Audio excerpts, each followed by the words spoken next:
आपल्यासोबत बोलण्यासाठी गुणरत्न सदावर्ती जे आहे तर TV9 मध्ये स्वागत। आपण एक ट्विट केलेला आहे, त्या ट्विटमध्ये आज जो कोर्टात प्रकार घडला प्रशांत कोरटकरांच्या बाबतीत त्याची निंदा व्यक्त केलेली आहे। आपण उच्च न्यायालयात या संदर्भात तक्रार करणार असंही म्हटलेलं आहे। तसेच कस्टडीमध्ये टॉर्चर सुरू असल्याचाही उल्लेख केलेला आहे। काय सांगाल? बघा, माननीय सर्वोच्च न्यायालयाने आणि भारतीय संविधानाने घालून दिलेले काही महत्त्वाचे नियम आहेत आणि त्या नियमामध्ये स्पष्टपणे सांगितलेलं आहे, तुम्ही ज्या वेळेस चौकशीसाठी पोलिसांच्या ताब्यात असता, एखादी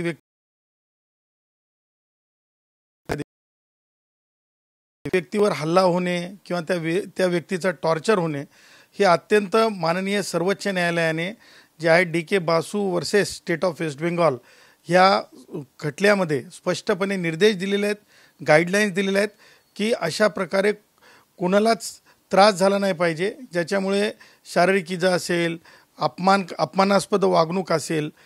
परंतु प्रस्तुत प्रकरण जे आहे ज्याच्यामध्ये श्री प्रशांत कोरटकर जे आहेत ते अटक आहेत आणि त्यांना न्यायालयाच्या आवारामध्ये, न्यायालयाच्या परिसरामध्ये जर अशा प्रकारे म्हणजे हल्ल्याला सामोरं जावं लागत असेल, जे की म्हणजे अत्यंत मला असं वाटतं की न्यायालयाच्या परिसरात अशा गोष्टी घडणं अत्यंत भ्याड आहेत। आपण कायद्याच्या राज्यामध्ये राहतो, आपण भारतीय संविधानाच्या दायऱ्यामधल्या कोर्टामध्ये राहतो। मला असं म्हणायचं आहे की हे प्रकरण माननीय संबंधित न्यायालयाने स्पष्टपणे या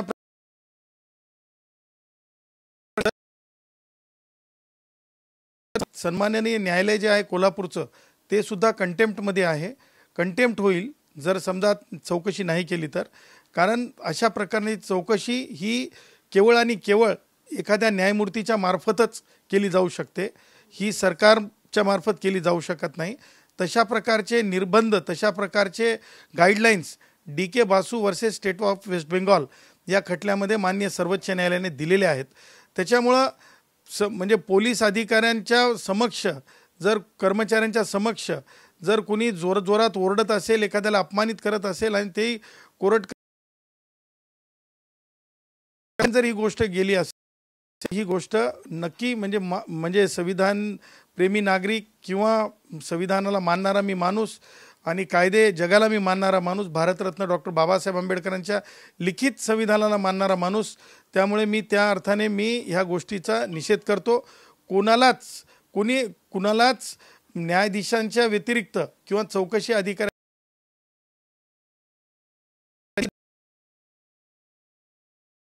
असं करण्याचा अधिकार नाही। ज्या कोणी म्हणजे कायदा न मानणाऱ्या व्यक्तींनी हे केलेलं असेल त्यांच्यावर कारवाई झाली पाहिजे। त्यांना अटक केली की काय मला माहिती नाही, परंतु कारवाई निश्चित झाली पाहिजे। उच्च न्यायालयात तक्रार करणार असंही आपण म्हटलेलं आहे। तसंच टॉर्चर होतंय पोलीस कोठडीत असंही म्हटलं।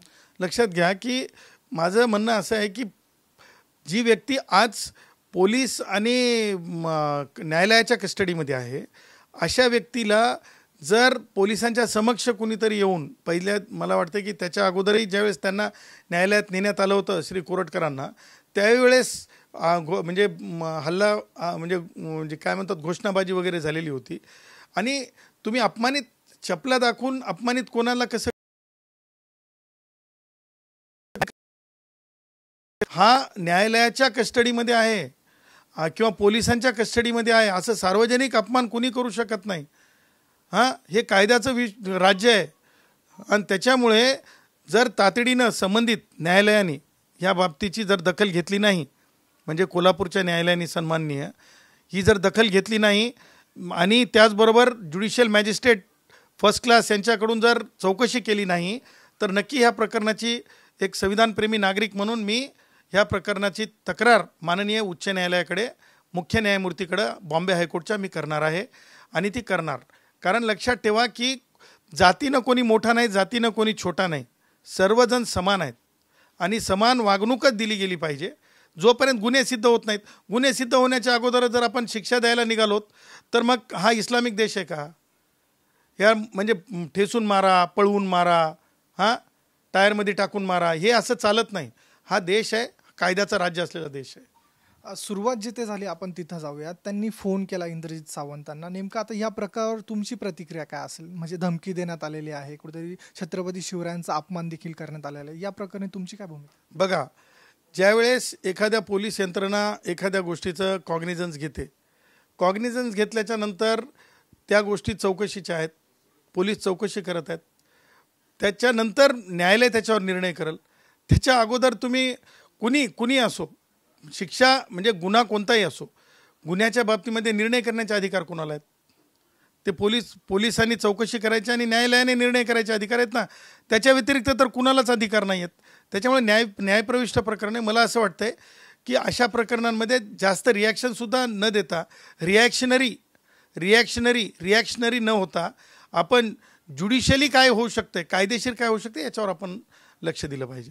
दुसरा एक विषय आहे, कॉमेडियन कुणाल कामरा आहे, त्यांनी एकनाथ शिंदेंवरती विडंबनात्मक एक गाणं तयार केलेलं आहे. ते प्रचंड व्हायरल होतं आहे. यानंतर कुठेतरी राज्यामध्ये राजकारण तापल्याचं पाहायला मिळतं. काय सांगाल? बघा, लक्षात घ्या की त्यांनी म्हणजे कामरांनी जे केलं त्या बाबतीमध्ये मी एक गोष्ट स्पष्ट सांगतो की त्यांचा करण्याचा उद्देश मला असं वाटतंय की राजकीय हेतूचा होता. आणि आपण कॉमेडियन्स असो, कलाकार असो, त्यांनी कोणत्याही राजकीय पक्षाचं भावलं व्हायला नको होतं. म्हणून मी म्हणेल की कुणाल कामराजींनी जे केलेलं आहे ते त्यांनी केलेलं हे जे आहे ते राजकारणाच्या कुणाच्या तरी सांगण्यावरून राजकारणासाठी त्यांनी केलेलं असावं, असं तरी आता प्रथमदर्शनी दिसतंय. आणि त्याच्यामुळे मला असं म्हणायचं आहे की कलाकारांनी कोणत्याच राजकीय पक्षाचं भावलं होऊ नये. त्याच्यामुळं जर त्यांनी उद्धव ठाकरे असतील किंवा कोणाच्याही संबंधानं जर ते भाष्य केलेलं आहे, असं जर झालं असेल तर माझं असं स्पष्टपणे म्हणणं आहे की हे कलावंताच्या कलाविश्वाला जे आहे साजेसं नाही आहे. आणि त्यामुळं म्हणजे त्यांनी म्हणल्यामुळं सन्माननीय उपमुख्यमंत्री एकनाथरावजी शिंदेसाहेब हे लहान होऊ शकत नाहीत. कामरा हे लहान झाले, कामरा खुजे झाले, कारण त्यांनी कलेला जे आहे राजकीय वापरासाठी, दुसऱ्याच्या राजकीय वापरासाठी स्वतःचा वापर करून दिला. शिंदेसाहेबांचं कार्य मोठं आहे. शिंदेसाहेब कष्टकऱ्यांसाठी, खास करून आमच्या एसटीतल्या कष्टकऱ्यांसाठी, खास करून 118 कष्टकऱ्यांना नोकरीवर देणारे नोकरीदाते आहेत. आणि शिंदेसाहेबांची एक सवय आहे, ते हात राखून कोणाला मदत करत नाहीत, भरभर मदत करतात.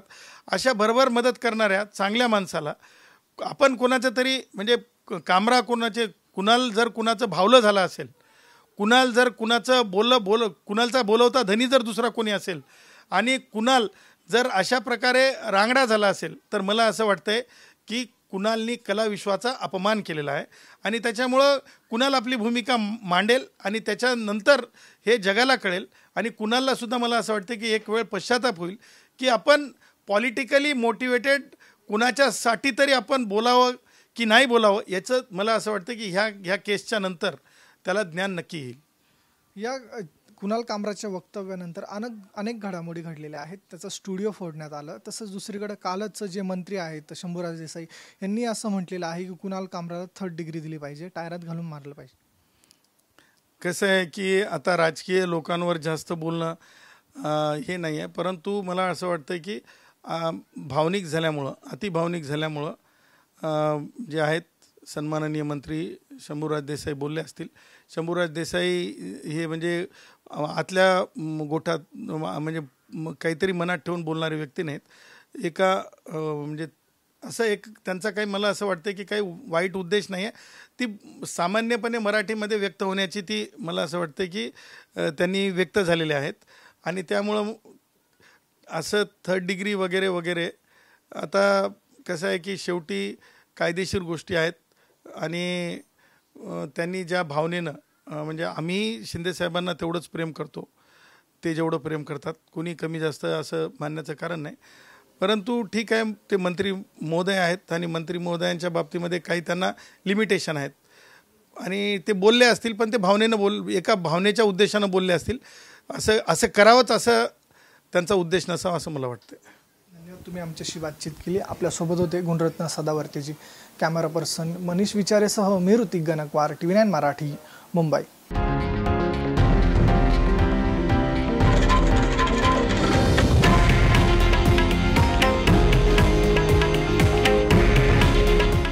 आहे देशातील नंबर 1 न्यूज नेटवर्क आणि आपण पाहत आहात TV9 मराठी. काळजी तुमची, हित महाराष्ट्राचं.